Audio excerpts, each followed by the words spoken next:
How's my hair? Yeah, that's so much Everybody. better. Awesome. It's your hair. Yeah, we were just talking about my hair. Not Dan's hair, because there's nothing to talk about, really. Just saying. All right. So, hey, everybody, it's Leslie Wright from Luxurious. Brain Trust, and there's Dan Thies in the black and white because he still is not willing to really, pay I'm for. not paying that color bill until they give me credit for those two black and white days that I never got credit for last year. So we're just at a standoff right now. The standoff. That's what we get here at the Marketers Brain Trust. And Uh-huh. so, joining us as well, both in color and in like living color, is Michelle Chance Sangthong. And Howdy. then, Corey was trying to like maintain rapport with Dan, so he went with a white shirt. Just saying. But yeah, but you can see there's color in the background.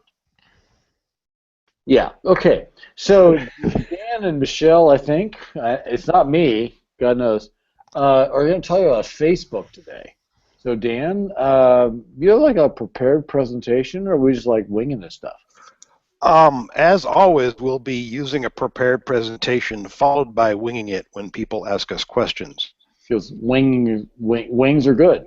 And, with any luck today, we'll have a bunch of questions that have nothing to do with what I've presented. And last week, everybody was way too on topic, I think, and it wasn't quite as entertaining. It was more informative than entertaining. So I guess if that's what you people want, we will attempt to inform you. So I've got a presentation to share, which means, because I'm operating on a single monitor today, that you must enter the Hall of Mirrors briefly while we get that up and running. So I'm going to do the present to everyone trick. So that See, you everyone. could have waited till after the Hall of Mirrors was over. Well, I But could have talked through it, but the Hall of Mirrors is cool. I'm just saying. okay. All right. The three And so Facebook campaigns that that's you, should be running right now. right now, I mean, you should already be doing this stuff, but if you're not, and we've noticed that a few people aren't, these are the three essential campaigns that you should be running because they actually work together and add to each other. And well, as I explain how they work and what they do for you, you'll understand why they work together, and of course, you'll also understand why you should be doing them right now. So these three essential campaigns are what we call audience building, onboarding, and remarketing. I don't think anybody needs too much explanation of the concept of audience building or the concept of engagement any more than you see right here. The goal in that campaign is to talk to your fans and keep them engaged, and to attract new fans and get them engaged. And you really, the same the same work gets you both, and you need to do both, or you really don't need to be doing any of the other stuff because it's simply not going to have the same effect that it would if you were doing audience building and engagement campaigns. Onboarding is something that some people might need a little bit of an explanation for in terms of what it is, but it's really about extending your marketing from other channels into Facebook, and well, you'd also like to extend your marketing from Facebook into other channels. But you should be running an onboarding campaign on a regular basis, and of course, when you're first trying to ramp up your attention to Facebook, an onboarding campaign is something that you're going to want to run probably more intensively early on. The goal here is to connect with your existing connections. So, for example, if you run a store and you've got customers, if you have a mailing list with prospects, and if you have an audience that you're reaching on other platforms, you'd like to get those people also to connect with you on Facebook.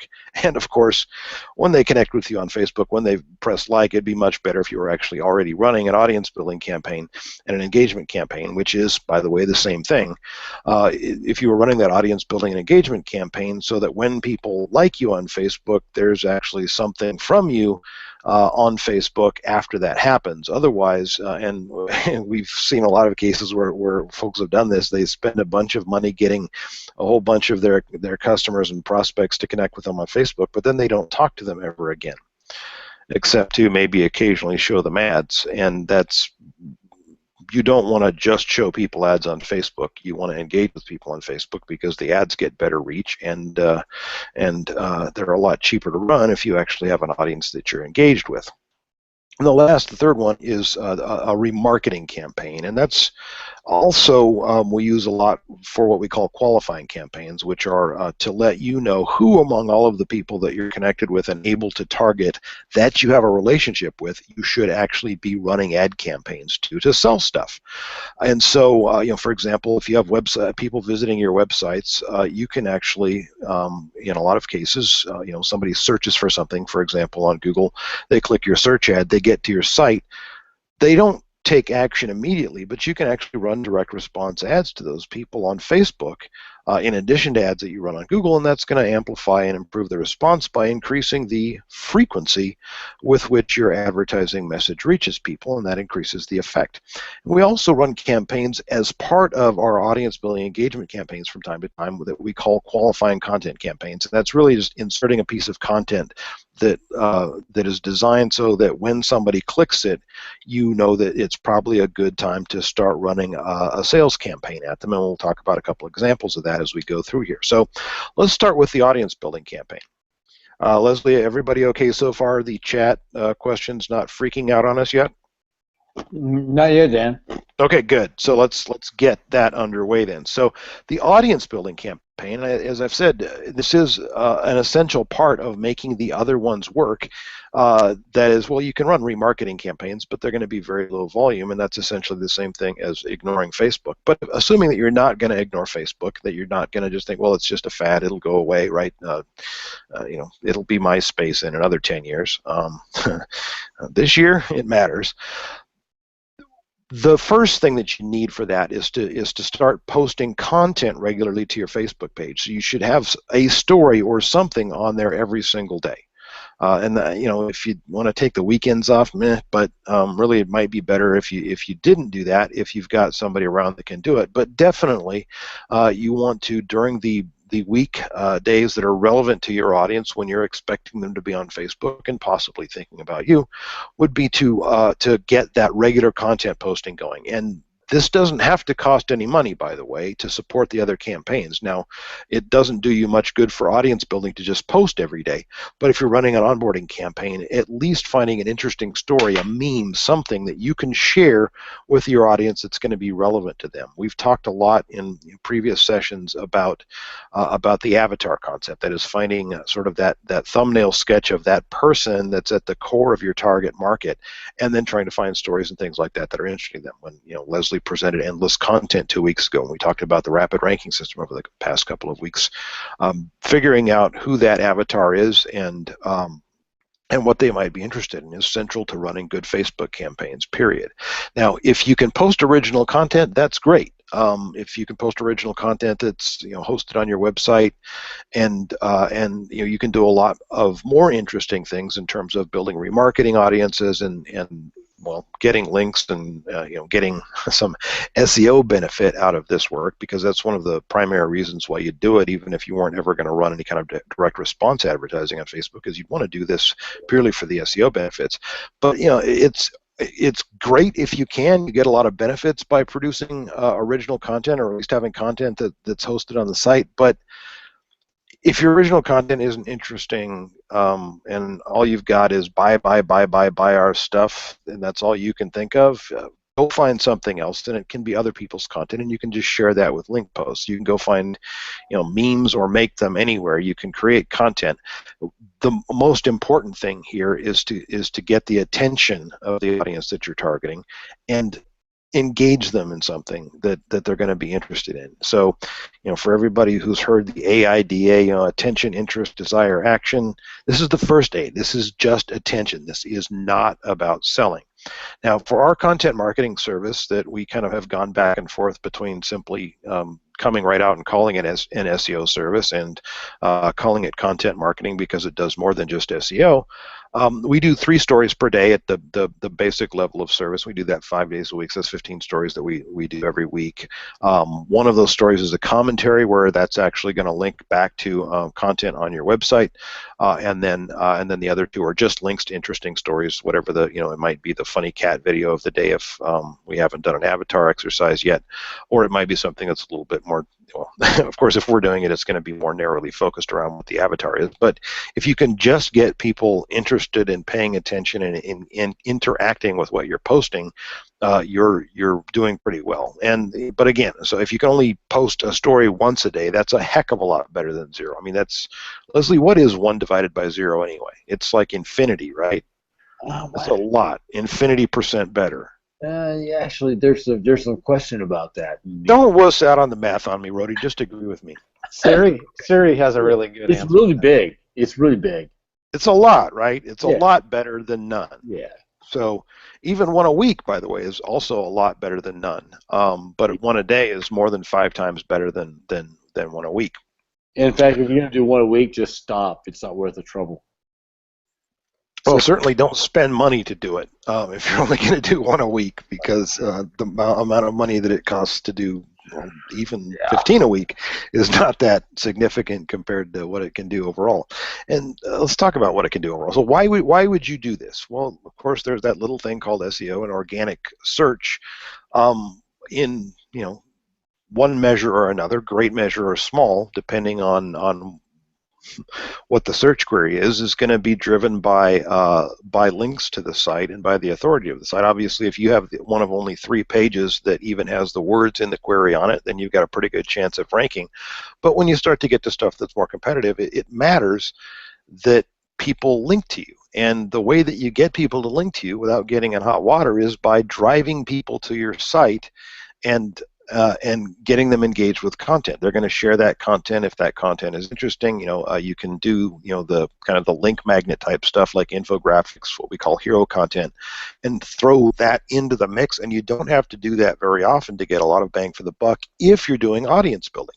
If you're not doing audience building, if you haven't got an army of people that are ready to go flood over to your website and share that infographic through every social channel they can, well, then that's going to be like shouting in the forest. Nobody else is going to hear you except the bears.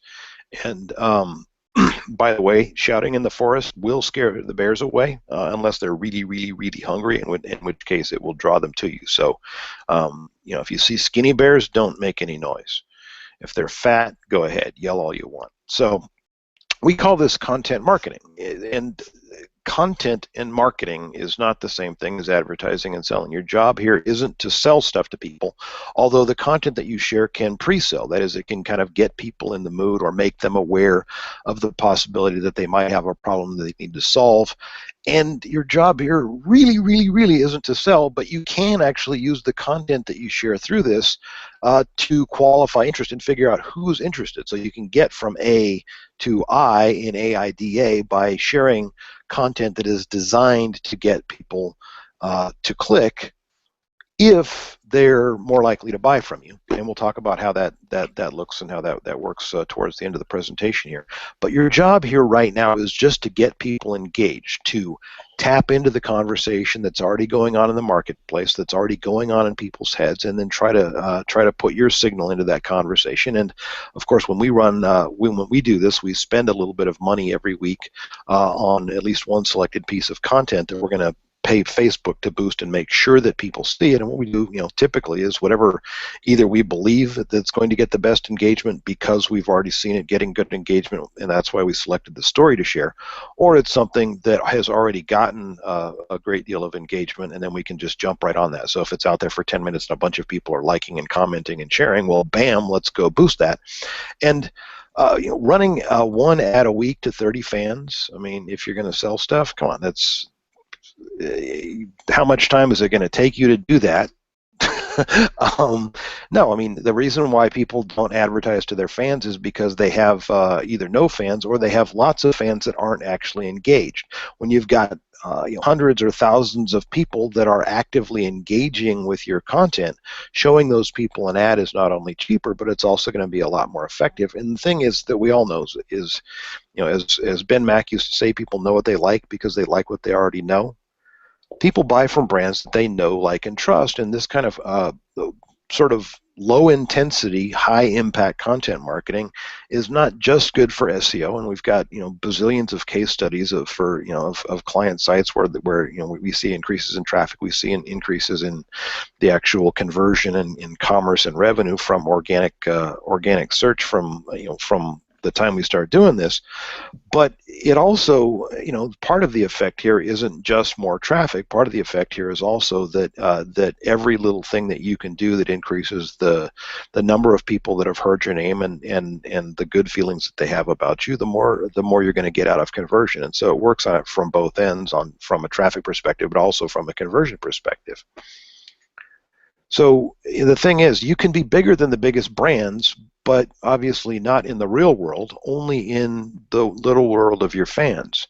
And we've seen people all the time. I mean, one of the best kind of Facebook creation or social creation case studies out there is Lolly Wally Doodle. There's also Nasty Gal. Those are just a couple of apparel brands. I was talking with somebody earlier today that they sell food.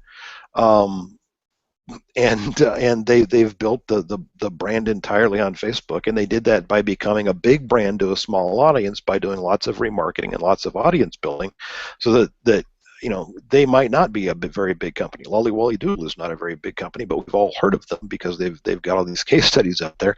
But the beauty of it is they built a fantastically profitable business simply through Facebook. We've got one of the UTE case studies that we talked to last fall. It was actually, we're getting ready to start running, or actually we're already running shopping ads for them now, and they literally built up from nothing to $40,000 to $50,000 a month doing nothing but audience building and a little bit of direct response remarketing on Facebook, exactly the three types of campaigns that I'm talking about here. And to their customers, they're a big brand. To most people in the world, they've never heard of them and they never will. It doesn't really matter, because you only need to be big to the people that you're actually trying to sell to. And the more people that you can be the big brand for, the more people are going to refer their friends to you, and that's a way to get organic growth out of your business outside of search and outside of paid traffic channels, and literally working by referral. So, well, if you're going to do that and you want to get that kind of result, one thing that you probably would want to do once you've got your audience building, your engagement campaign up and running, and again, that can just be once a week we post something to the Facebook page, would be far better than nothing, but that's enough to at least have something on the Facebook page. And certainly we would recommend, for SEO benefit, we certainly would recommend at a minimum the 15 stories a week that we do for our clients. But if you have to do less because you simply can't afford to do more, if you don't want to wear that much flair,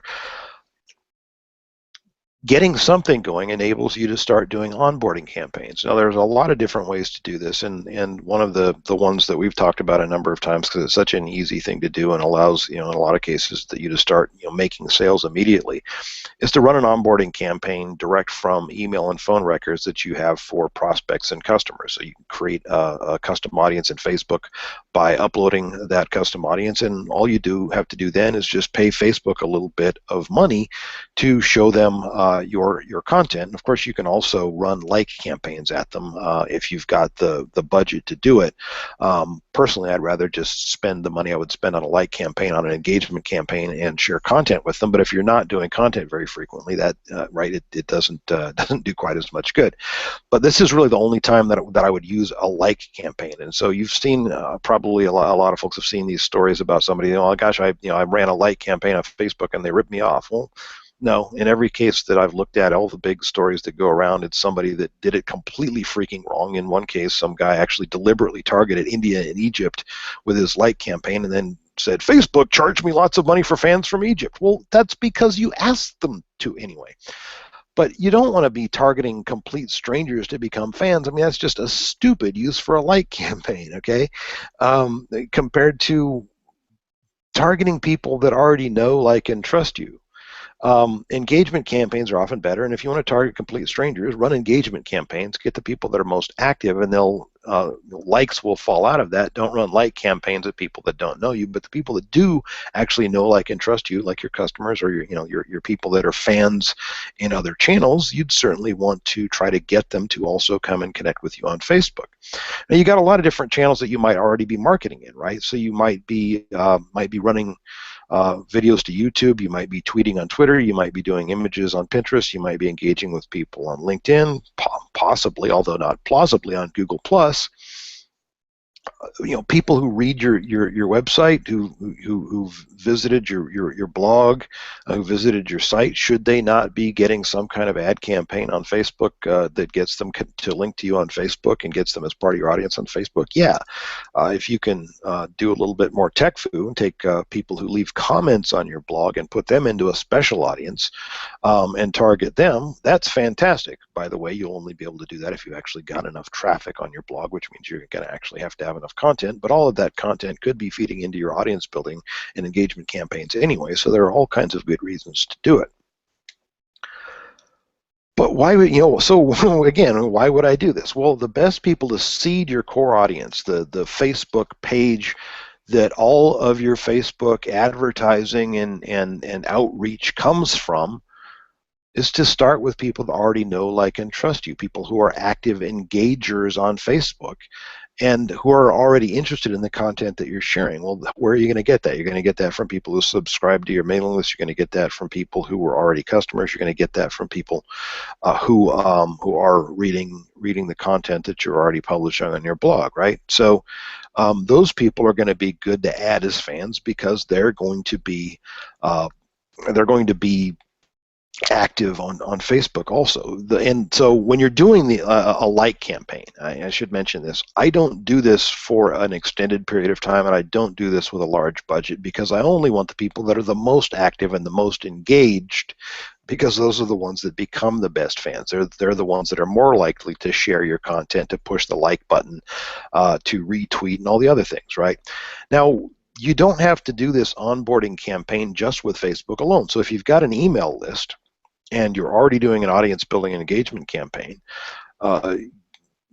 you can email the content that you're posting to Facebook out as a weekly wrap-up, of all the stuff that you shared on Facebook. You can email that out as an email newsletter to your mailing list. And of course, with that, you can have links to like you on Facebook on your Facebook page like everybody does, but you can also just send people to stories that are posted on Facebook. So if you've got the internet meme of the week, you don't have to stick that in your newsletter. You can post a link to your Facebook page if you want to. By the way, if you do stick the image in your newsletter and post a link to the Facebook page so they can go comment on it, people will do that too. But you can email people repeatedly if you've got something to mail them, and that can drive people not just to your Facebook, but could that drive people to your YouTube, to your Pinterest? Could you be repurposing content, not just to your YouTube channel? So I'm sharing a set of stories on Facebook. Well, those should probably be the same set of stories that I'm mailing out in a weekly newsletter. Those should probably be the same stories that we're doing YouTube content about. And in fact, if we were making YouTube content, that's probably the stories that I'm sharing in the first place.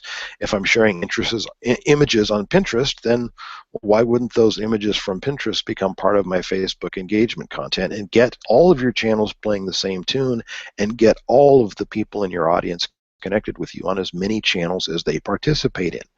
But the beauty of doing the onboarding campaign and moving people across between different channels where they might want to connect with you is that you can not just get all channels playing the same tune, which means that you can run coordinated campaigns that lead to a selling event, but an engaged core reduces the cost of your Facebook ads, well, more so than it will anywhere else, but it's going to increase the impact of Twitter ads that you run, or LinkedIn ads, or YouTube ads, or anything else that you run.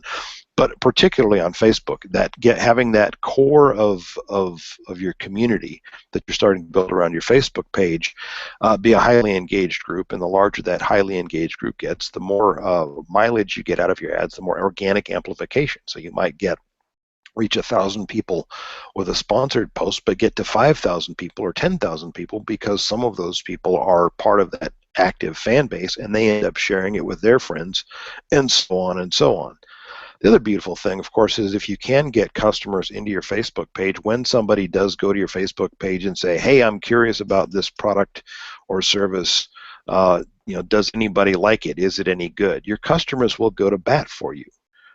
in part because consistency demands that they go to bat for you, because they're really going to bat for themselves. And when you'll see Mac users as an kind of a canonical and common example.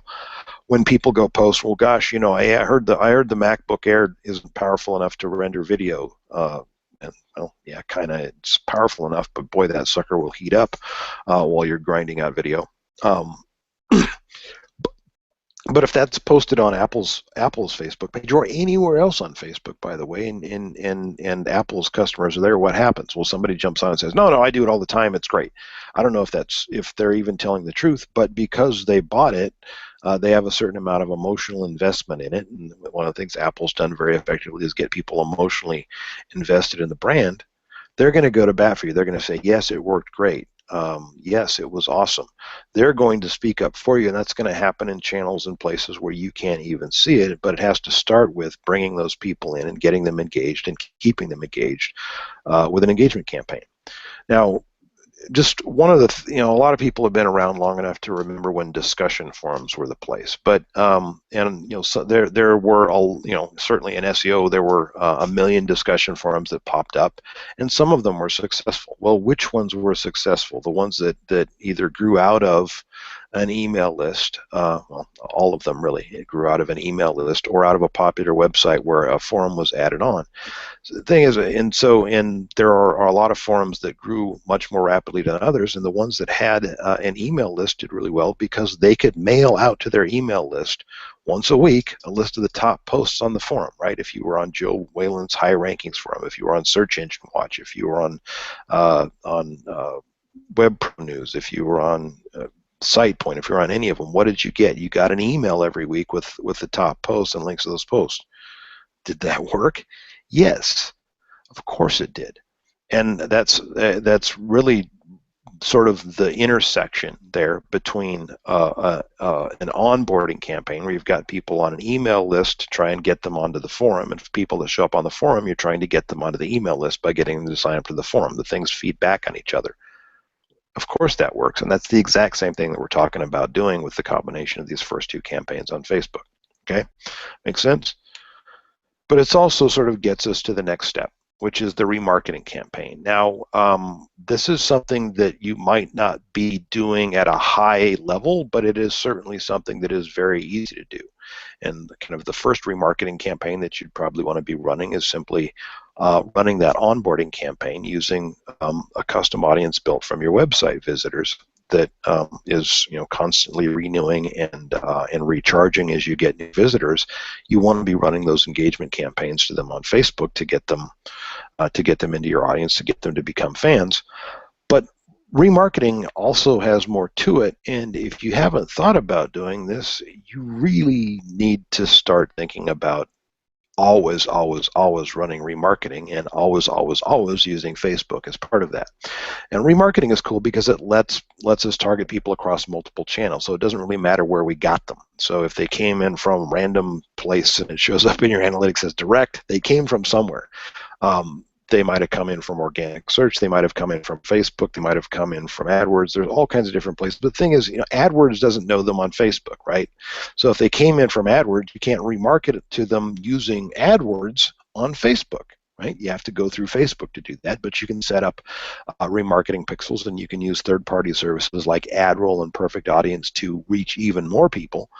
Does Facebook know them on YouTube? No, but couldn't you use traffic from Facebook to drive people to YouTube, or traffic on YouTube from YouTube to drive people to Facebook? Of course you can. So if they come in from one channel, you want to target the others, because that doesn't increase the reach, the number of people that you're talking to, right? It's somebody you already talked to. You're not increasing your reach at all. What you are doing is increasing the frequency with which they see your content, and the frequency with which they see your name, and the frequency with which they see your offers.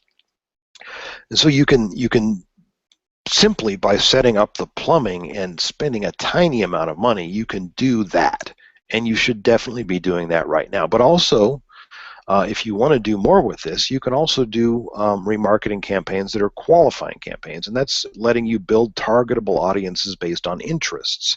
So, for example, if they come to your web store for Bavarian apparel and view the lederhosen category, you can actually put them into a targetable audience where you can run ads to them based on the fact that they're interested in lederhosen. You can do that on Facebook. You can do that through Google. You can do that through any channel that will let you throw a pixel on somebody and say they're interested in this or they're in this audience.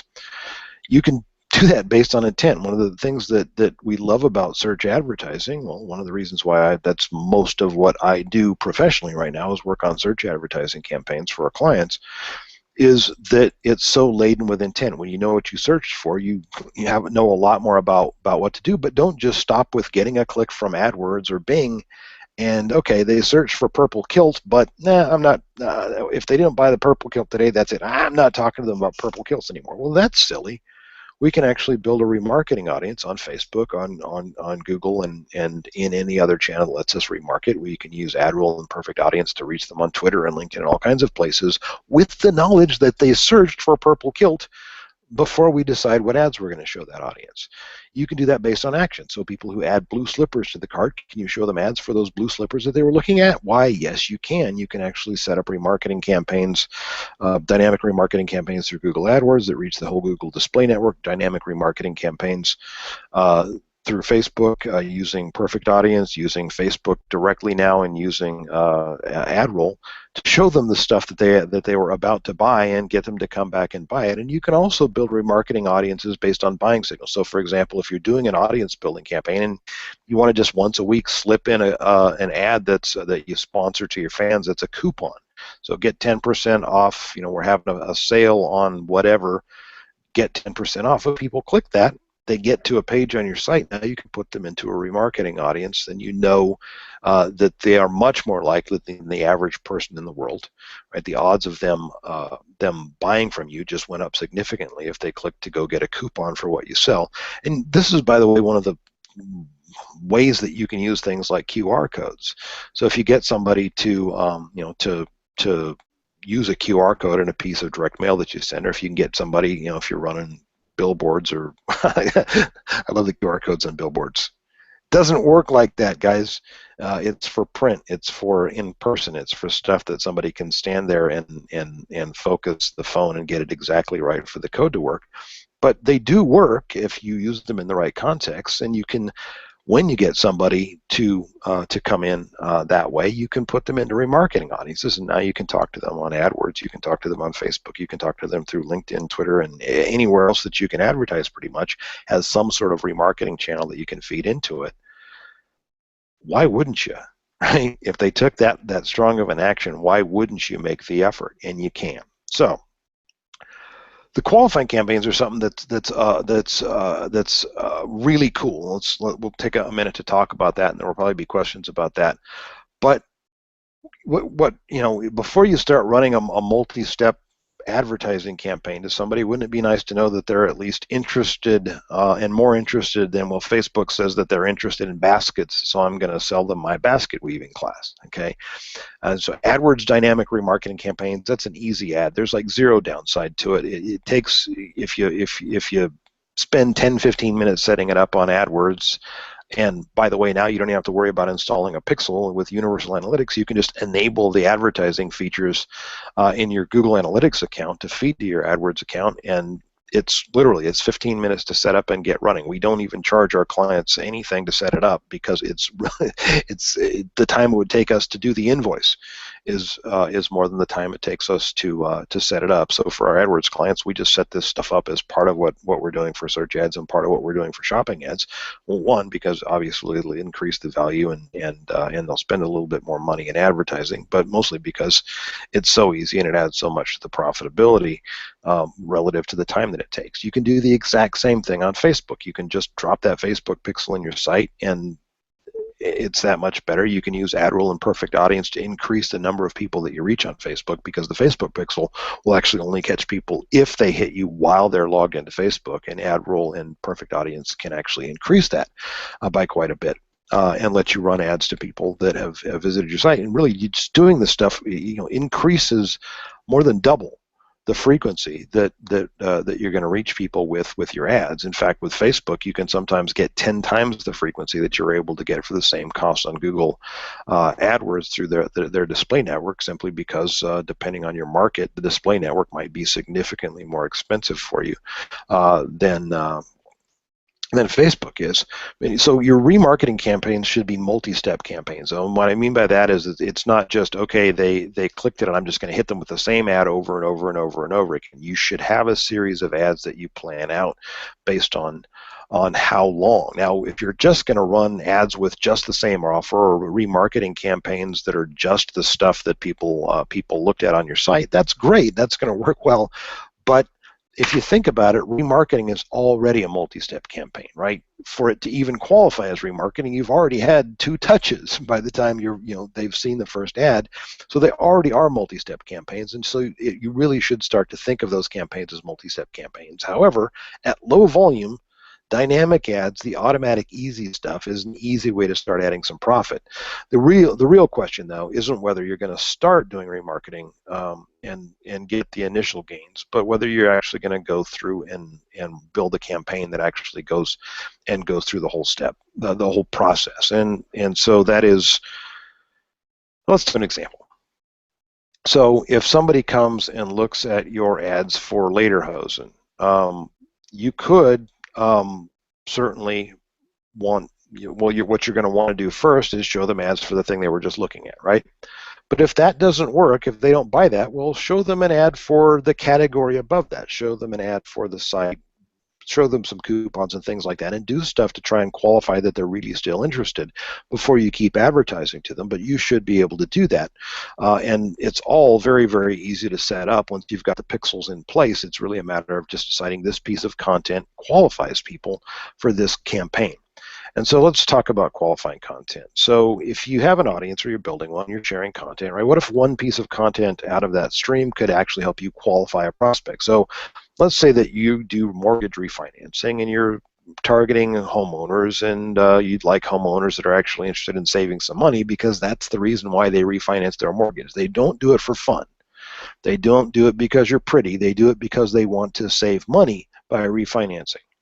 And so, well, gosh, let's get them in the mindset and the mood for savings, and we'll make sure that we're after the people right now who are interested in saving money. It's how to save on groceries, how to save on gas. Those are a couple of interesting stories that those homeowners are probably going to be interested in, particularly the economically minded people, that when your story about how to save on your mortgage, and by the way, that doesn't have to be an ad that goes to a direct response form. That can just be an article, how to save on your mortgage, that just talks to people about how to calculate and how to figure out and who's likely to save money by refinancing, and who's likely to save money by renegotiating, and who's likely to save money by simply skipping the country, and let them decide which one of those they are.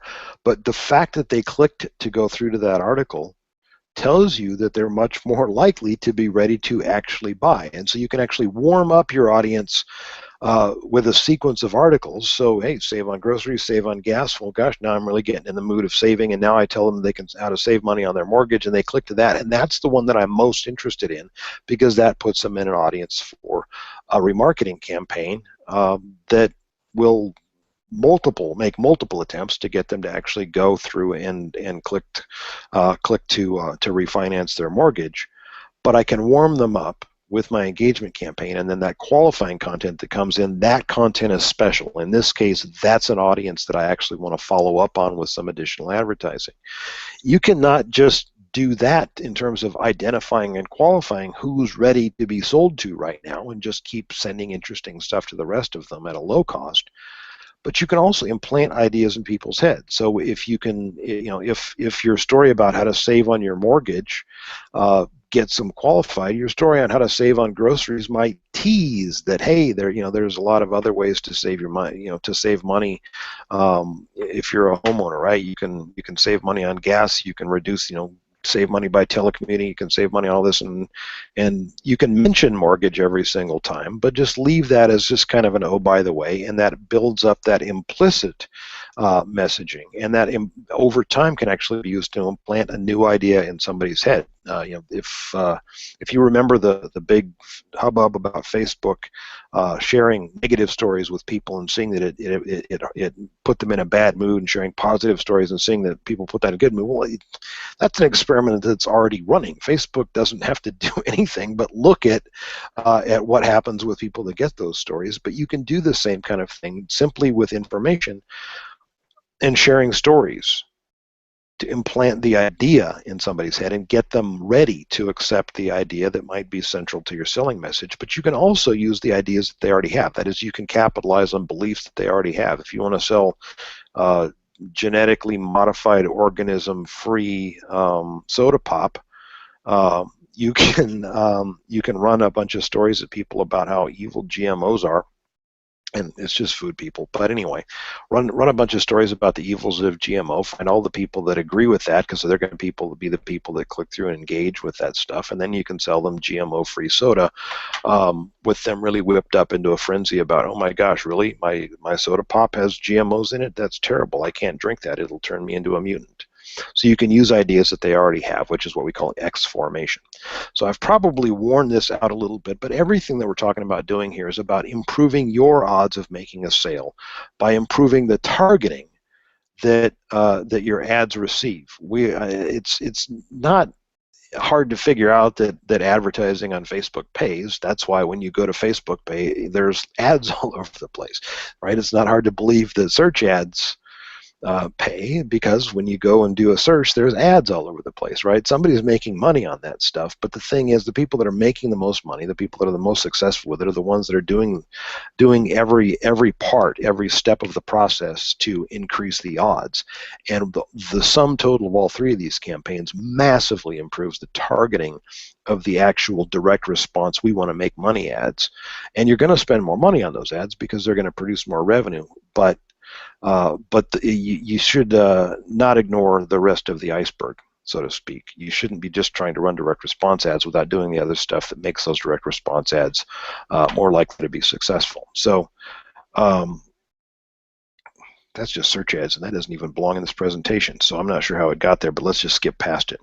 So for folks that would like to see Leslie talk about the SEO benefits of this, as well as to describe how we do the content marketing, audience building, engagement campaigns, even if you just want to grab the instructions on how to do that, you can go to marketersbraintrust.com/OPE1. Watch Leslie's video where he walks through the process of how we find writers and how we build the content and how we manage all of the plumbing of that. If you have any questions about the content of this presentation, you can reach me, Dan, at marketersbraintrust.com. And if you have questions right now, let's talk about that stuff. Leslie, I think the controls should go back to you now. Yeah, hang on a second. I said, don't. And I will take everyone into the Hall of Mirrors. Oh, the Hall of Mirrors! Oh my God! Stop presenting. So we missed the Hall of Mirrors. There we go. Yeah, great, Dan. That was fantastic. I mean, it's, that's every time we talk about this stuff, I think it's something else we ought to do. So, just saying. Well, yeah, I mean, some of the stuff in here is stuff that we're already doing, as even with the base service clients that we have, and some of it's stuff that obviously, it's a little bit more work. So we're trying to get scale wrapped around it so that we can do more of it for our clients within the base service, and some of this is stuff that we do for select clients who are interested in actually hiring us to do more. But these three campaign types, the audience building and engagement thing is kind of the key to making the rest of Facebook advertising work. And you see people all the time that was like, can I just run ads on the right rail and that'll, yeah, if they're remarketing ads, right? Yeah, if they're ads that are pointed at people that have already bought from you to get them to come back and buy again, sure, that will work. But to do any more than that, to actually be able to expand it, you have to be doing the content marketing. So I'm going to shut up for a minute, though, because I've been talking for a while, and I should stop talking for a minute. Yeah, so there are three really, I think really key questions in chat here. So bear in mind that what Dan's been talking about. I mean, there's what we do with clients is, there's audience and message, right? So if you have a greatest message in the world and nobody can hear you speak, Doesn't make any sense. Um, if you have a great audience, you have lots and lots of people listening to you and don't say anything, well, that doesn't obviously work, either. And so those two things, and we were always working with clients on how to figure out what's the right ratio there. And so there's three questions that were just really, really great. Let's look. So first of all, Dan asks, I have a B2B audience, CLOs and CEOs. I know what a CEO is. I'm not sure what a CLO is. Probably logistics. Oh, logistics officer. Okay. That's the newest buzzword now that, everybody wants logistics apparently. Well, logistics are good. Not everyone wants logic, but everyone wants logistics. Bingo. Yeah. Nice. For a while there was like CXO. No, don't get me started on how the whole C whatever. All right. How much? A chief learning officer. Yeah. We've definitely cheapened the C a little bit, Leslie. I was a chief experience officer for a while. Well, Andy was, the other Andy. Until I actually tried to use my officer powers, then they realized that that was a mistake. Yeah, that's true. Yeah. All right. So moving back to chat, and so so how much effort should I put into Facebook relative to LinkedIn? That is Facebook as useful for B2B using your system as LinkedIn? More useful, less useful? Question mark. I guarantee that they spend more time on Facebook than they do on LinkedIn. That doesn't mean you can't reach them through LinkedIn, but understand that there aren't outside of people that are in groups on LinkedIn. CEOs don't spend time looking at their LinkedIn profile. No. CEOs don't spend time talking to people on LinkedIn. They're on Facebook. Because everybody's on Facebook. That doesn't mean you can't reach people through LinkedIn, but just understand that LinkedIn is not a social network. LinkedIn is a site for most people that spams them all the time and claims that they've got new connections or someone was looking at their profile or whatever. And, it's lies sometimes, I do believe. That's my opinion, and that's protected by the Constitution. But LinkedIn is, yes, you can connect with people on LinkedIn, but that doesn't mean they're sitting there waiting to look at your ads. LinkedIn ads are expensive, and can you find people on LinkedIn and attract them with content to somewhere else? Yeah, but you want to talk to them somewhere besides LinkedIn. So I would say I would put a lot more emphasis on Facebook than LinkedIn, but like I was just talking about, you can link and connect the two together. Yeah. You can promote your LinkedIn page through Facebook. You can promote your Facebook page through LinkedIn. Yeah, Corey, you want to dive into that? Dan definitely hit it. If you look at the stats for LinkedIn, yeah, the logins and the time on site is way less than it is on Facebook. In terms of targeting, LinkedIn has some really good targeting, but you know what? Facebook's is better, and you can still hit CEOs. You can still hit specific industries. You can still hit the amount of money they make, or the other avatar aspects. In fact, Facebook's targeting on a lot of that stuff is so much better. Using the partner categories with data logics and that kind of stuff. LinkedIn doesn't have those data partnerships. LinkedIn is based on self-reported information, which, whatever. It's easy enough for me to click the radio button that says I make $50 million a year. And now I can see the ads for luxury jet rentals and get away to a tropical island by buying one this weekend. Well, yeah, plane included. Yeah, that's whatever the dimension there, but so. Yeah, so Facebook is definitely it's also, if you're going to run ads, it's also much more affordable in the long run than LinkedIn is. LinkedIn ads are much more expensive. And if you're putting out really good content that they're going to be interested in, it'll get to them and it'll get in front of them. So I'd start with Facebook. I'm not saying don't use LinkedIn, just that Facebook, if you haven't tried it, try Facebook. Well, so it's the same audience and the same avatar, right? Right. Well, but that's the thing. So first of all, let's bear in mind that people use LinkedIn and Facebook for different purposes. Now the question is who's actually using either one. And so, yeah, so maybe the 19-year-old is just starting out and is a food service worker, or maybe he doesn't have a LinkedIn page. Okay, granted. But on the other hand, the the person who's a CEO or a CLO or a CXO, whatever, you know what? He's got a wife and kids and maybe even grandkids, and Maybe she has a husband or a wife even. okay, fair enough, thank you. And so the point is though they're on Facebook because they got this picture of what their grandkid did that day. Just saying, okay, happens to me. And so they're on Facebook because they can't avoid it because of familial relationships. And oh, by the way, they can't avoid seeing your stuff because of Facebook targeting. Now, LinkedIn, I claim, is different. LinkedIn is a different platform. It's used for different purposes. And I think the way you do content on it and engage with it, right, those are different as well. And then by the way, we recently rolled out LinkedIn for all of our clients, and I think that over time we're going to find there's a sweet spot in how we engage with a LinkedIn audience versus a Facebook audience versus a Twitter audience. Those are well, like if your sales process actually involves selling and not just go to a website and buy something, LinkedIn becomes a lot more appealing because you can actually pay them money to deliver an email to somebody. That doesn't guarantee they're going to open it or read it. It's one of the reasons why I think of LinkedIn as spam personally.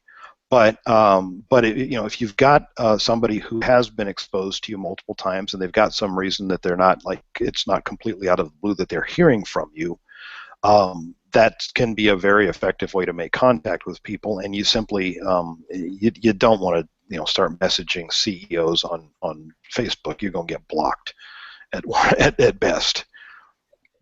Yeah, and again, see, that's about the different ways that those platforms are being used. And so, and that, I mean, and you're talking about LinkedIn, like, I mean, true success is when you end up in the LinkedIn's, when you're in the weekly update that LinkedIn sends out.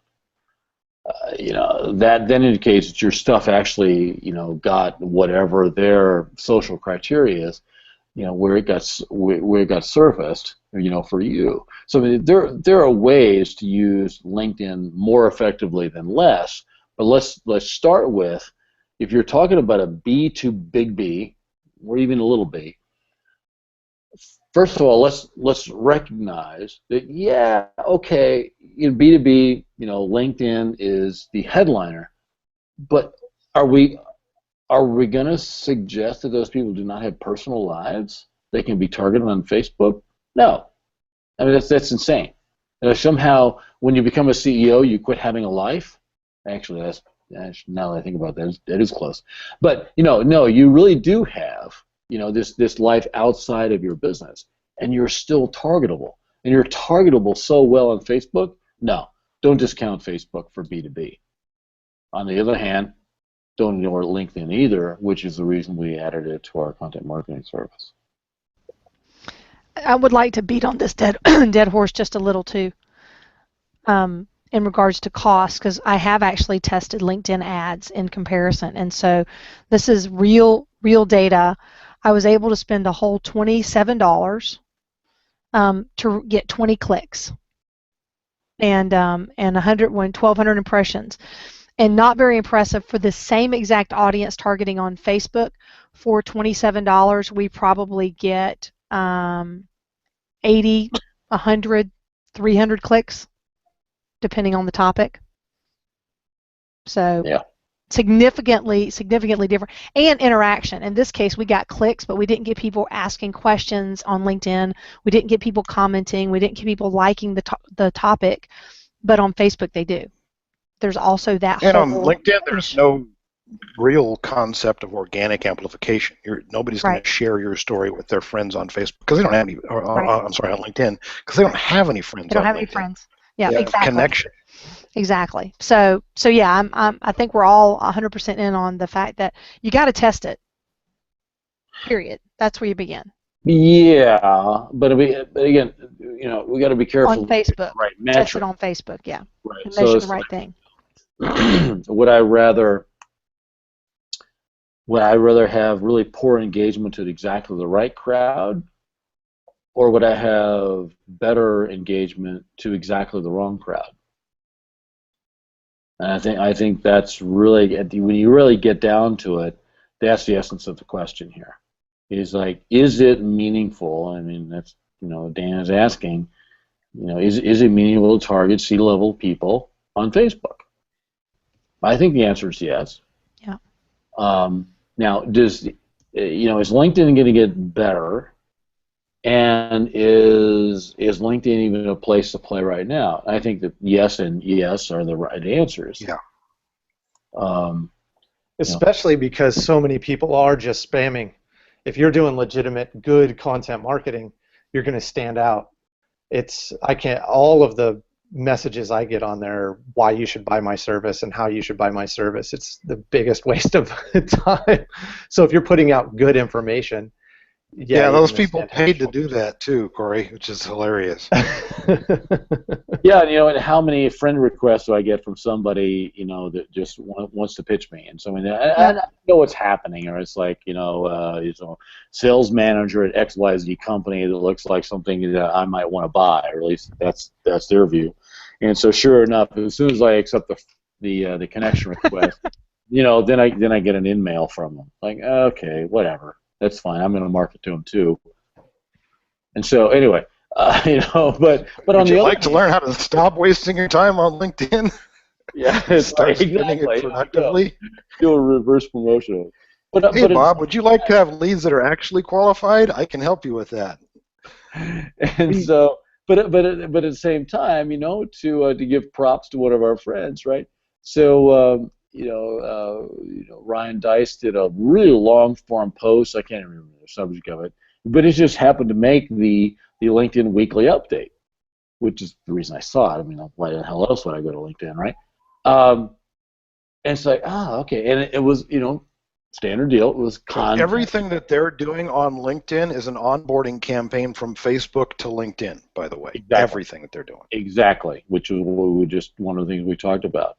And so, there's good ways to use LinkedIn, there's good ways to use Facebook, and there's a whole bunch of other ways, not good ways, to use both of them. The real question is your audience, if you're addressing B2B, C-level in particular, can we agree that they're on both platforms? Absolutely. Now the question is, how do we attract and engage those people? I think that's really the only open question. I mean, after we established that, even CEOs and CLOs and CXYZOs are on Facebook. As long as we get past that argument, now the question is, how do we engage them? That's, I think, the only question. So if I can get them to, they're reading my, they've seen enough of my interesting stories on Facebook to become a fan of my page, and now I send them stuff that goes to LinkedIn, and then at that point, I connect with them on LinkedIn. I remarket to them on LinkedIn, and I've got somebody that's actually interested in what I have to say on LinkedIn a lot more, right? It's all about increasing the odds, because everybody's math within an industry internally is usually more or less the same, right? Some have slightly better margins, some have slightly worse margins, but those differences aren't nearly as significant as the advantage that you can gain through better targeting, because with better targeting, you can literally double your odds of making a sale for the same investment.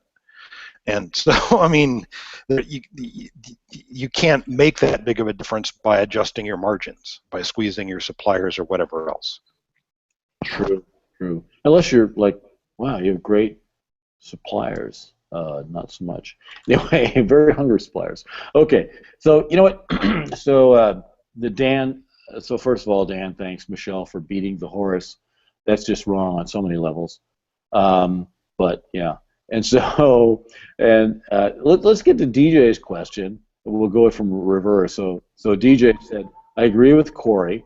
It drives me crazy I thought I brought this up. When you accept a connection, immediately they're trying to sell you their stuff. Yeah, agreed. So now, it doesn't drive me crazy.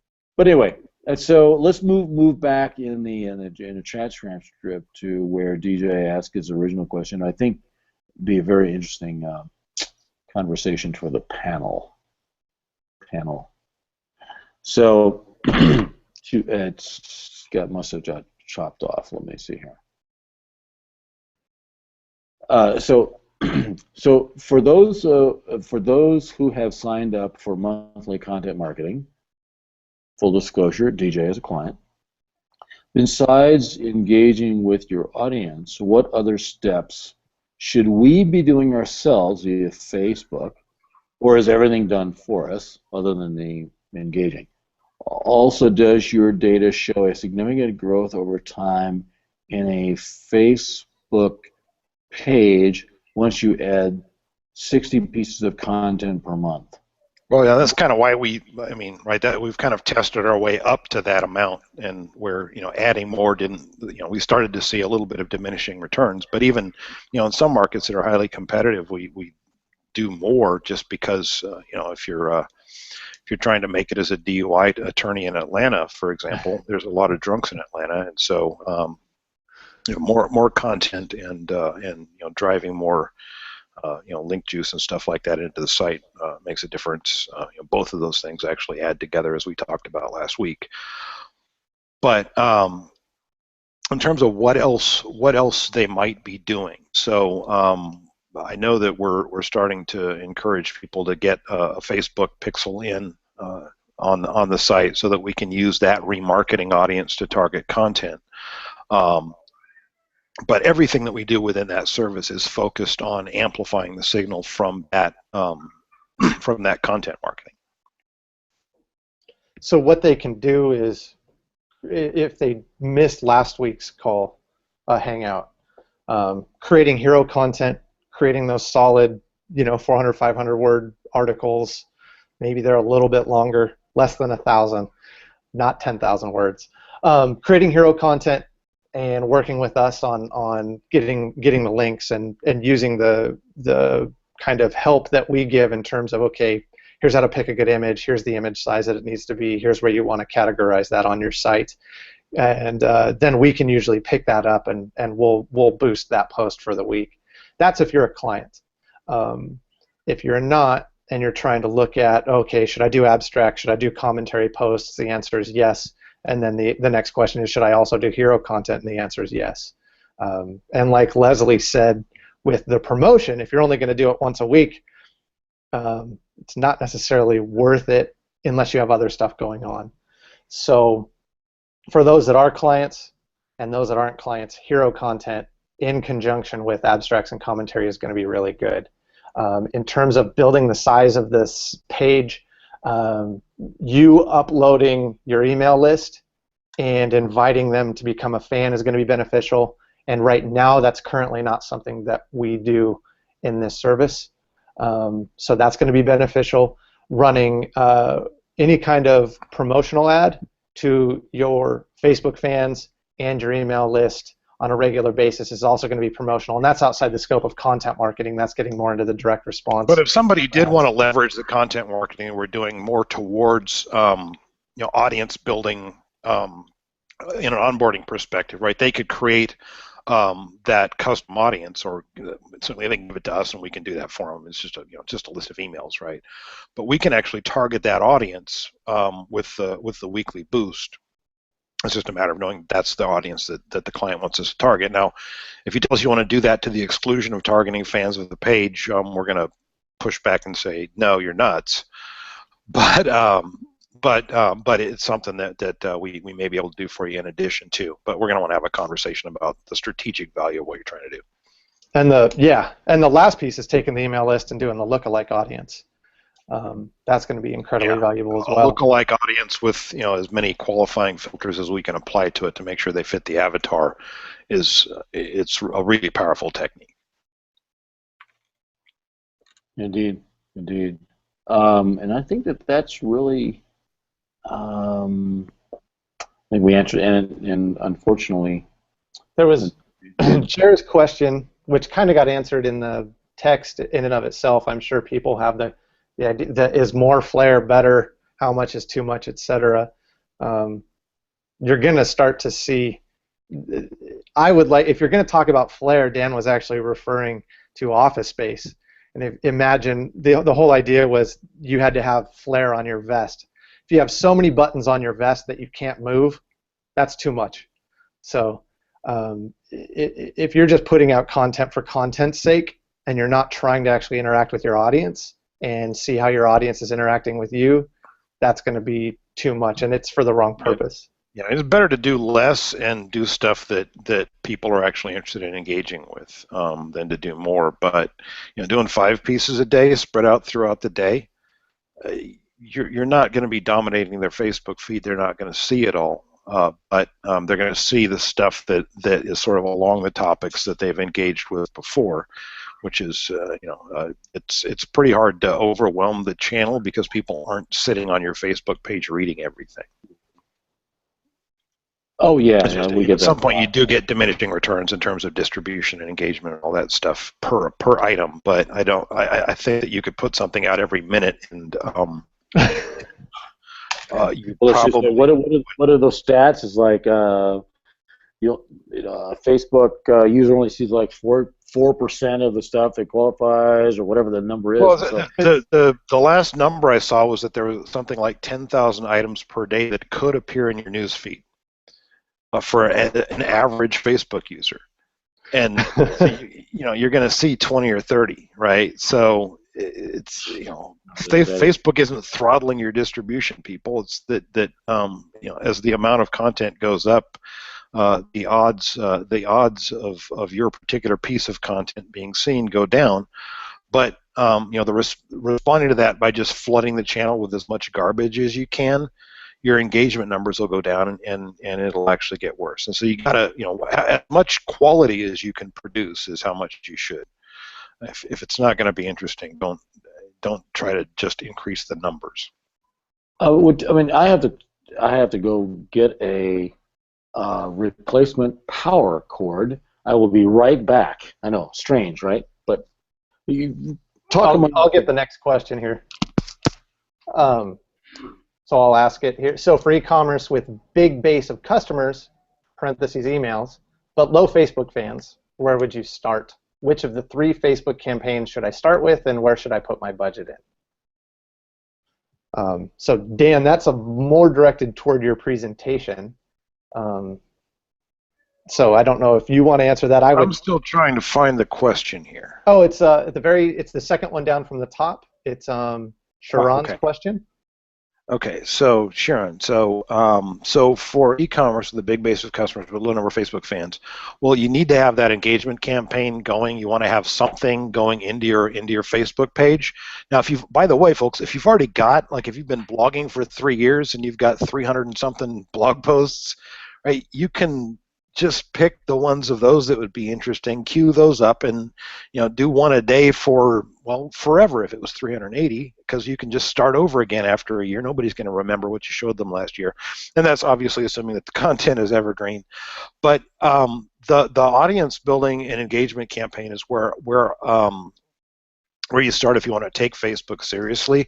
If you just want to do remarketing ads, to resell to your customers that you've had before, that's something that you can put budget into, test fairly easily. Have a sale, run ads to just people that have been customers before, and if that works as a revenue generating activity, keep doing it. So it's a little bit of I wouldn't say a trick question, but it's a trick answer, because if you can just do straight remarketing or promotions to customers, you can make money doing that. Lots of people do that, but it's not something that's going to sort of build over time, right? You're not adding new customers, and so it really kind of depends on am I just trying to get an infusion of revenue? Well, then I would look at, and Michelle runs these for people all the time, or helps people get them set up, where it's really more a matter of I just design a series of ads that I'm going to show to people that have been my customers, and show them those ads for a couple of weeks and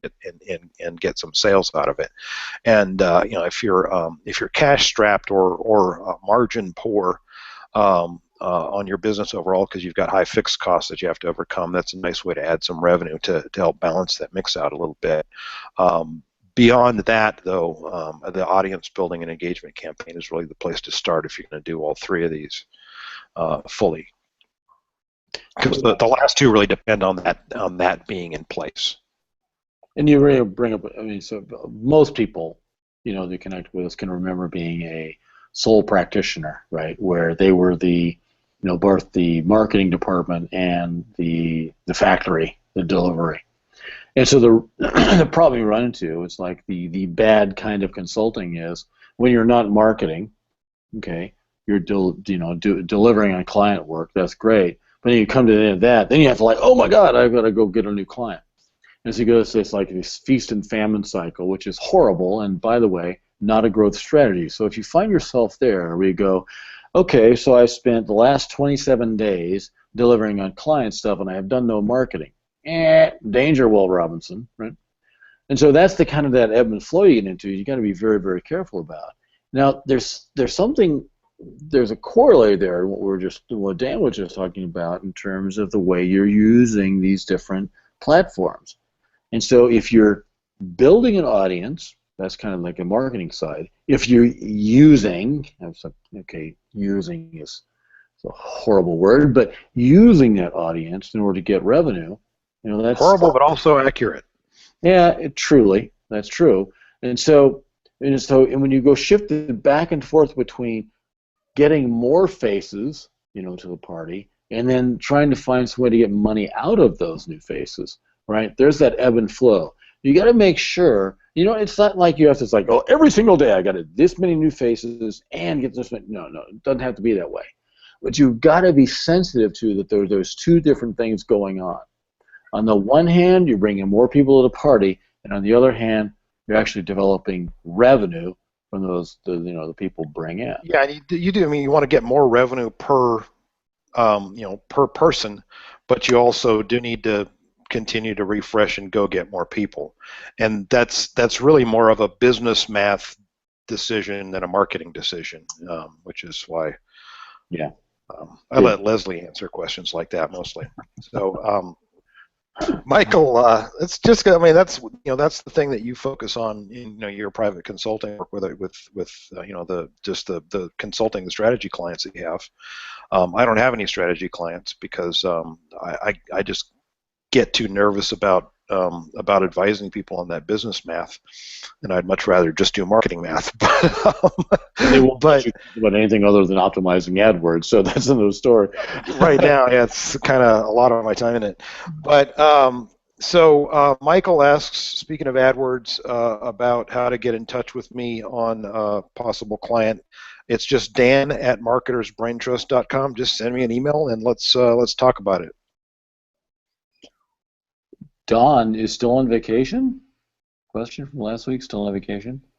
Why is it not good to have site-wide links in the footer?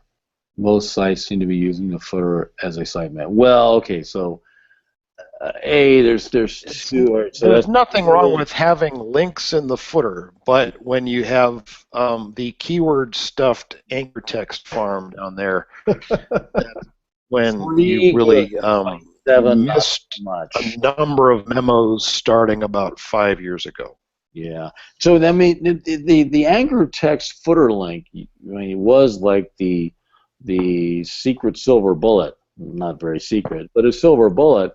And that was back when there's a couple of these guys we knew, started this little consultancy back in 2005, I guess, was Apprentice One.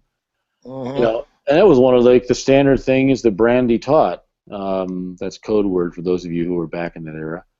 And it worked great. And I mean, it worked for the same reason because of what I taught as the home link solution. So it was a home link. I think that's what it's called. Anyway, I can't remember what I taught. Yeah, and that's because the Google was so stupid and so simplistic about the way they handle anchor text that it worked. And they got a lot smarter over the years, particularly starting in January 2011. And so I would say that if you got, contact us about us, privacy policy, earnings disclaimer, standard stuff like that in the footer, obviously no problem. if you got a block of 15 different links that you want to, that are pointing to your key pages, pool chemicals, pool filters, pool pumps, pool supplies, you get the idea, right? Keyword stuff, that's a bad idea. The reason it's a bad idea is because Google has specific algorithms for that. Why do they have specific algorithms for that? Because it was so prevalent. And so, yeah, there's nothing wrong with footer links. What's wrong with all links is using them in the way that, well, to be fair, used to work great. Awesome. Not just great. Yeah. Super awesome. Yes, it was great. It was awesome. Oh my God. Oh, for the good old days. But no. Yeah. No, that triggers filters and keyword stuffing filters and over optimization filters and stuff that they say, oh, maybe we just won't let you rank. And then Don says, so just don't keyword stuff. Well, yes, but there's so where's the line between telling a human user what they're going to get by clicking the link and keyword stuffing? And so here's an example. Real client. I'll paraphrase it a little bit, and not to out this wonderful individual who's been with us for a long time. Instead of saying, contact the internet marketing consultant, contact. That's what a visitor expects to see. If I want to contact you, I don't. That's what the human link says contact, not contact internet marketing expert Omaha, Nebraska. Exactly. Yes. Oh, that would be good. Get in touch with Web Design Florida. No. No. Okay. That's No. the wrong thing to do. Yeah, that is the wrong thing to do. And it's hard to stuff into a menu bar too, by the way, just in case you tried. And so, of course, you could use the usual no display thing, but that's actually pretty easy, Leslie, if you don't mind tripping filters. Yes, exactly. So no, don't do that. Think about the user first, foremost, and almost always at the very edges. So once you build this perfect human-centered website, there are a couple things you can do carefully, safely, washing after. A little dab will do you. Yes, exactly. But those are at the margins. So yeah, and yes, thank you, Don, for your feedback there. It's a great answer. Hopefully that works. So good. Did I miss anything while I was getting another power supply? So. No, just that question Tanya asked while we were ranting about keyword stuff, anchor text, footer, links. Nice. How would a nonprofit use your recommendations? And what did you say? I mean, no, we haven't answered it yet. That just came in. Oh, nice. Oh, okay, cool. So what's your answer, Corey? Sheesh. I would use our recommendations as your avatar is an avatar. Well, yeah, and I think that you're dealing with different content because you've got a different avatar. I think you probably have an audience that's going to be a lot more tolerant to, we'll call it the sales pitch, but appeals for action or funding, right? Because that's why they're there. That's why they're fans in the first place, because they care. So I think that you can put a lot more emphasis on direct calls to action than sort of a retailer or a service provider might be able to do. But outside of that, still, I mean, they still want content. So news stories related to the issues is the kind of content that you'd be sharing and stuff like that, and obviously your own content, editorials and whatever else you have, advocacy material. But outside of that, it's really the same thing. And in terms of where would I focus, with a nonprofit, if I've got people I'm raising money from, onboarding to get connected with them to increase the frequency that I can touch them means that I'm going to increase the frequency with which they take the action that I want. So I would probably put a lot more effort into onboarding than I would for somebody that sells, I don't know, wedding cakes, right? I mean, because somebody that bought a wedding cake from me 5 years ago, really, that doesn't actually increase the odds that they're going to need another one today.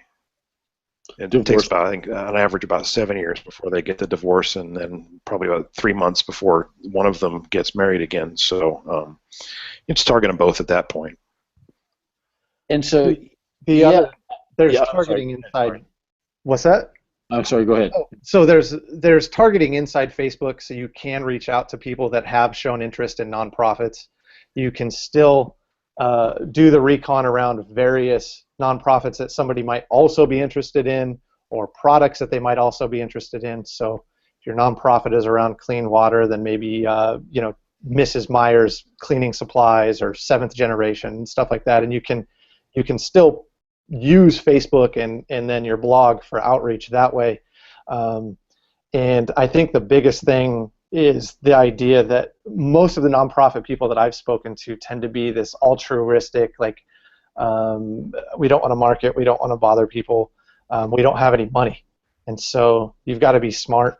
The last little piece in terms of the we don't have any money, you can still use, say, Google Grants, apply for that if you're a 501c3. Yep. And sign up for Google Grants. Use that money to drive people into your site inside of Google's terms of service, and set a remarketing cookie on your site to then reach out to people and remind them on Facebook or wherever else they go. And that might not be covered by a grant, but it's still using marketing dollars of people that have already found you and seen you. So like Dan said, you've already touched them with your ad. Yeah, that kind of remarketing doesn't tend to consume a great deal of resources. So Google Grants are a great way, and we're working with one Google Grant client right now, and Yep. I believe they've got their Facebook remarketing stuff running now, right? Michelle, Yep. actually, she was on here a few weeks ago, so. Right, yeah, they are, and I'll tell you the other thing that's kind of interesting in the market for nonprofits is nonprofits don't think of one another so much as competitors, and so we are able, from a content standpoint, to really tell the story of the impact that this nonprofit is making, as well as other similar nonprofits in the space. It doesn't take money away from us and donors away from us. It just continues to feed the fact that there's a need, that there's an audience, that there are people who need help. And so it is an interesting thing that on Facebook, you would never, very unlikely, see a retailer posting something for Walmart or Target, but in the nonprofit space, it's so broad.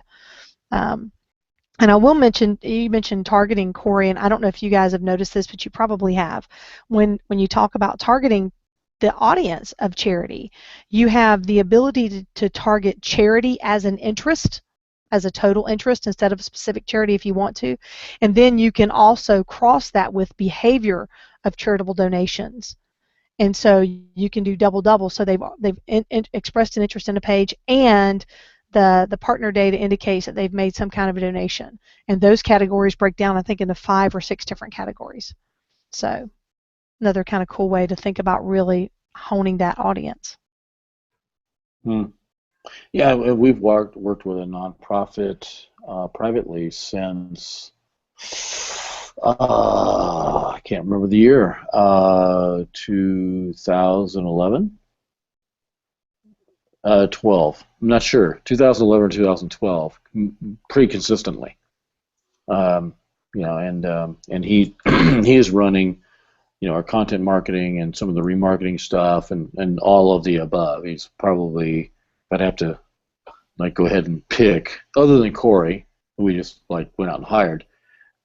He's probably, a star student. And so, I don't know, maybe we should get him too. Anyway, and so yeah, does this work for nonprofits? Absolutely. And in fact, as Michelle pointed out, it probably works better because we don't run into things where some of the corner cases we've had where, the content ends up being too, the content is actually most on topic, the one we'd actually like, the best ends up being too commercial for a competitor, and that never happens with nonprofits. The thing is, just because of the emotional makeup of the people who are actually your best donors, that being the term for customers in that space, they'll sleep at everyone, right? They'll give money to you and to everyone else because they are very engaged. with your permission. So yeah. So good question, Tanya. Let's see. There was a question here. Did we answer Sharon's question? Yeah. Oh, okay. I missed it. Sorry. Okay, moving on. Yeah. And Sharon is also a client. So full disclosure.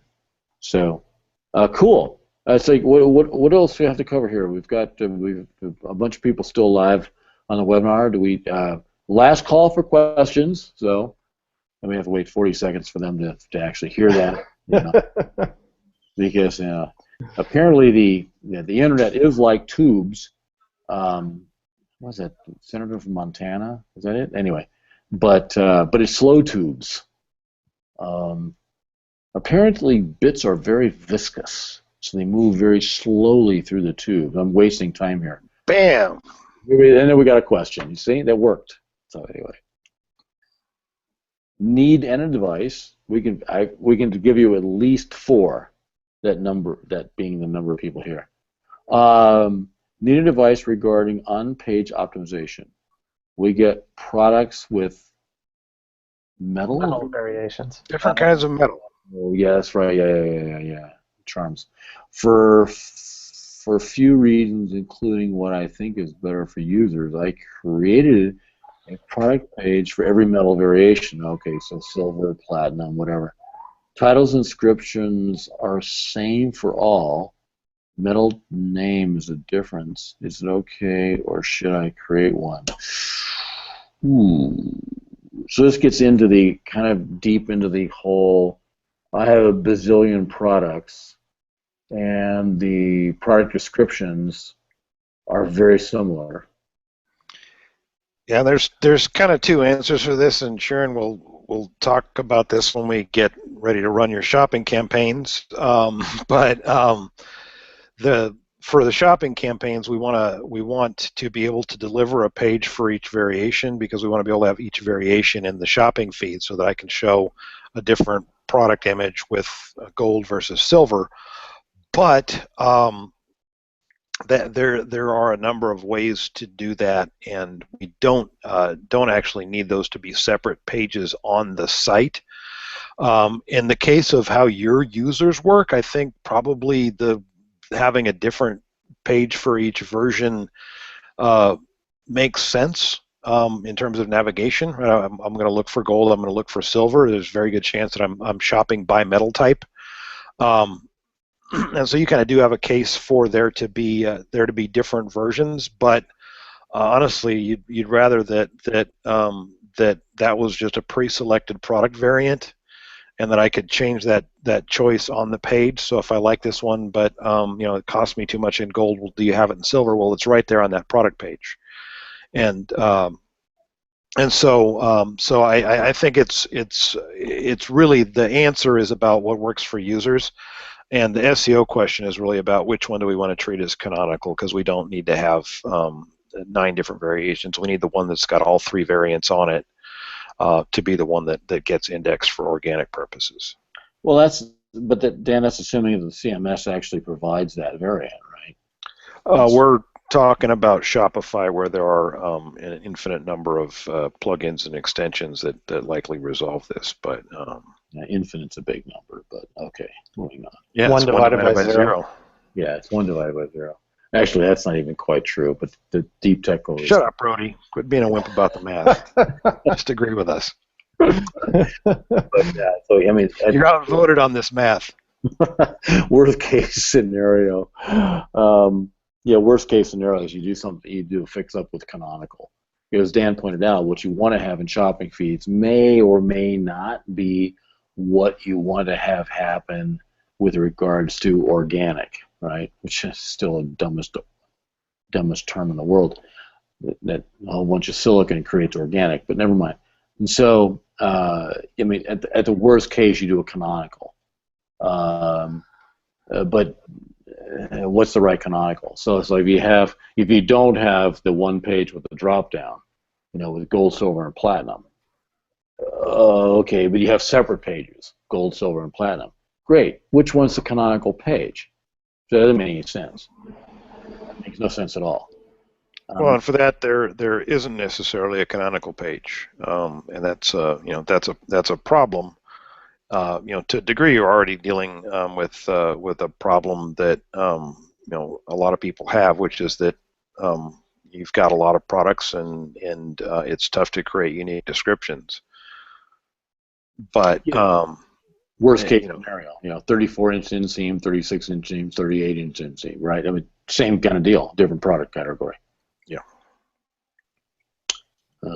So yeah, depending upon your CMS, I mean, you could have a really big problem or a smaller correctable problem.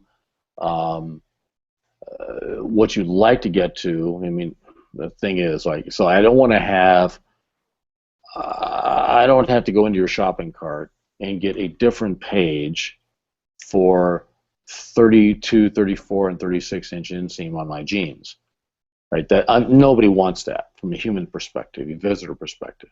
So we know that if you're selling blue jeans, this particular brand, I need to have a drop down that says waist and inseam measurement.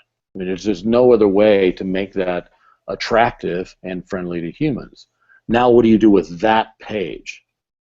Do you have multiple pages that have different inseam measurements and different waist measurements? That's the combinatorial explosion of those two. That's obviously stupid.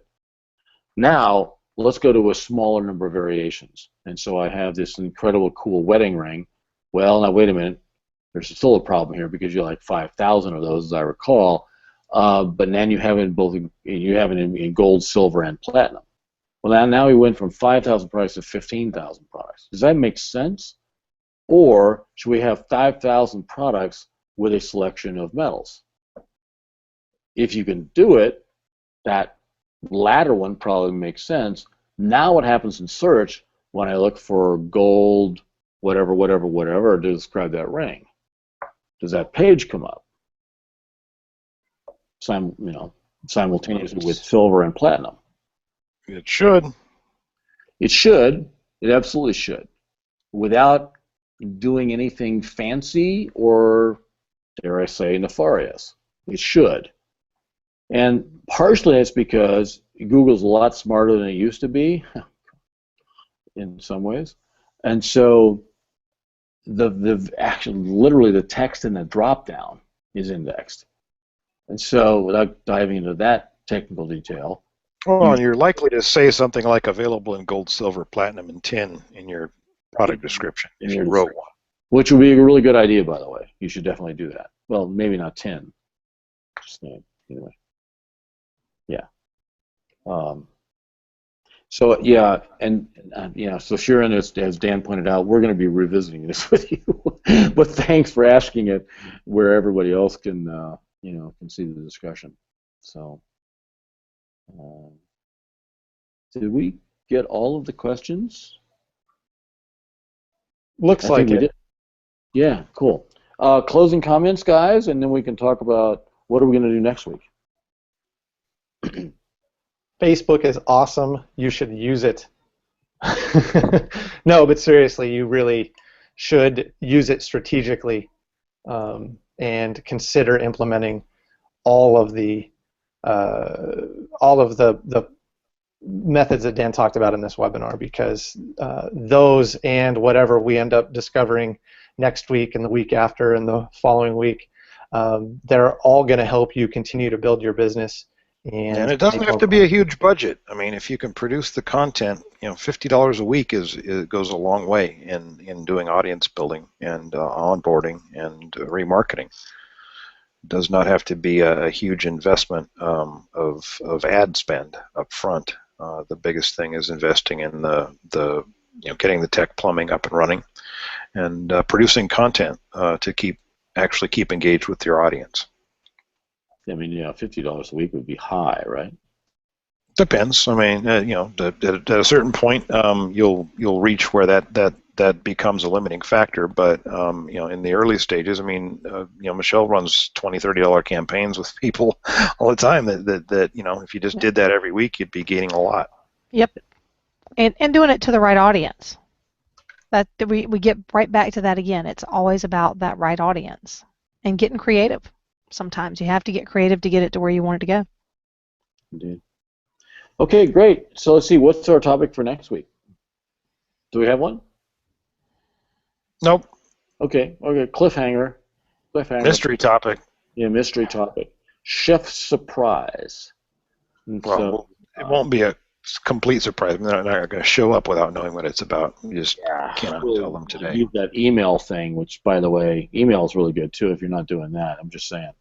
And so, okay. So thanks everybody for showing up and talking about Facebook and the 3 campaigns that you really ought to be using. If you're not, you should do that. If you need help, gosh, maybe there's somebody you could contact that would help you with that. I'm just saying. I think that somebody might be us, just to make the call to action clear. Oh, God. Wow. Okay. You're right. I hadn't thought about that. So, all right. Corey, that's a cool idea. Yeah, you should just mail Dan at Marketers Brain Trust, and he'll help you out with that. Well, he's getting you in contact with the right person if he's not. I'll get you to the right person if it's not me. It's probably me, though, because I'm pretty awesome. Yeah, he's pretty. That is true. Now he's shaved. He's still in black and white, but whatever. And so next week we'll be talking about something else groundbreaking, I'm sure. And in the meantime, thanks everybody for joining us. And go out there and grow and build your business because, because you should. I guess maybe we should do a hangout about why you should do that. Never mind. And so, because it's good for you and the people who depend upon you to feed them. And so, we will see you next week, Tuesday at 3 p.m. Eastern Time, with another hangout from the Marco's Brain Trust. And so, for blessed everybody, and left to right, Corey Burke, Dan Thies, he's in black and white, and Michelle Chance Sangthong, hardest name ever, and in color. And so we will see you next Tuesday. Thanks. And there's Dan.